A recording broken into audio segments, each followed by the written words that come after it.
Have you ever felt like your thoughts were louder than the world itself? Have you ever searched for peace, only to find more noise inside your own mind? What if the silence you seek isn't around you, but within you? Let these Stoic words do more than comfort you. Let them steady your mind and forge your heart. There are days when your thoughts feel like a battlefield, when your heart trembles under a weight no one else can see. When the world feels loud, and your own mind feels louder still. But in these moments, you don't need more noise. You need steel, not on your skin, but in your soul. This is where the ancient philosophers whispered truths not to soothe us, but to strengthen us. Pain is not the enemy, it's the teacher. Don't seek for everything to happen as you wish it would, wrote Epictetus, but rather wish that everything happens as it actually will. Then your life will flow well. We don't conquer pain by running from it. We rise above it by facing it. Pain is not punishment, it's purification. It burns away illusion and leaves only what matters most. When life hits hard, through loss, betrayal, or uncertainty, we're not breaking. We're being sculpted. Every wound, every crack is the chiseled strike shaping who we truly are. If we endure it, we become solid, unshakable. The world cannot shake what you no longer cling to. Begin each day with honesty. Marcus Aurelius wrote, "Today I shall meet with interference, ingratitude, insolence, disloyalty, ill will, and selfishness." He didn't write that to sound bitter, he wrote it to prepare. Because disappointment is the child of unrealistic expectations. A disciplined mind expects nothing. It asks for nothing. It is grounded not in what the world gives, but in what it cannot take away. We don't stabilize the heart by controlling the outside world. We stabilize it by loosening our grip on what we can't control. You can't be robbed of what you never clung to. Your mind is your fortress. Guard it like the treasure it is. Seneca warned, "We suffer more often in imagination than in reality."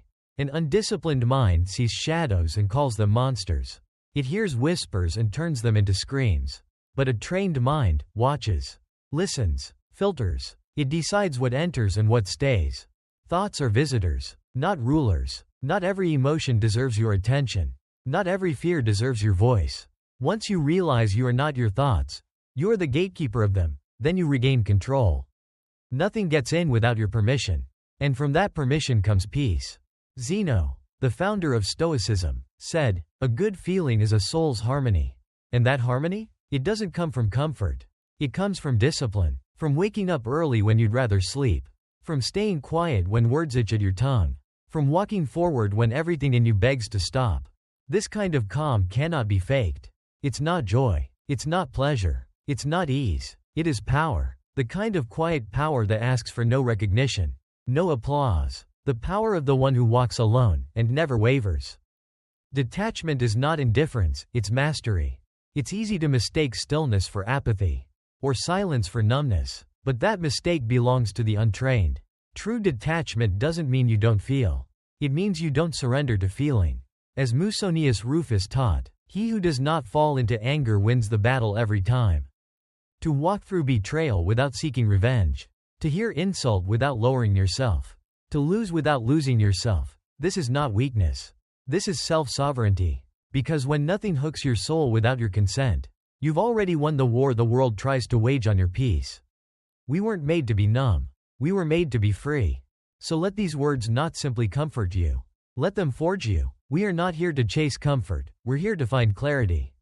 When the heart remembers its place, and the mind returns to its post, no external storm can shake the silence within.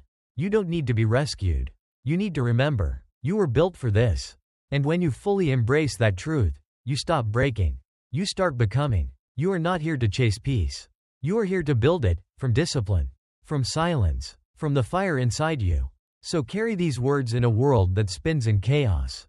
We do not bend. We do not chase. We do not beg. We build. And if you felt this deep in your chest, then you already know what to do. Walk forward, and make the silence loud. Subscribe only if you're ready to remember who you were meant to become. Because clarity isn't a gift. It's a practice. It's in the choices we make when no one is watching. It's in the discipline to return to stillness when our thoughts beg to run. It's in the ability to feel deeply without losing direction. And it's in knowing that peace is not something you find, it's something you build. Word by word, step by step, moment by moment, So don't wait for silence to find you. Create it. Don't hope for resilience. Train it. Don't chase meaning. Forge it from the fires of your daily trials. You were not made to collapse.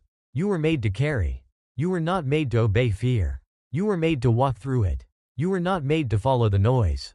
You were made to rise above it. This is your path now. And if you're still here, reading these words, breathing through this truth, then something inside you is already shifting. Don't stop here. Keep walking. And let the world hear the roar of your silence.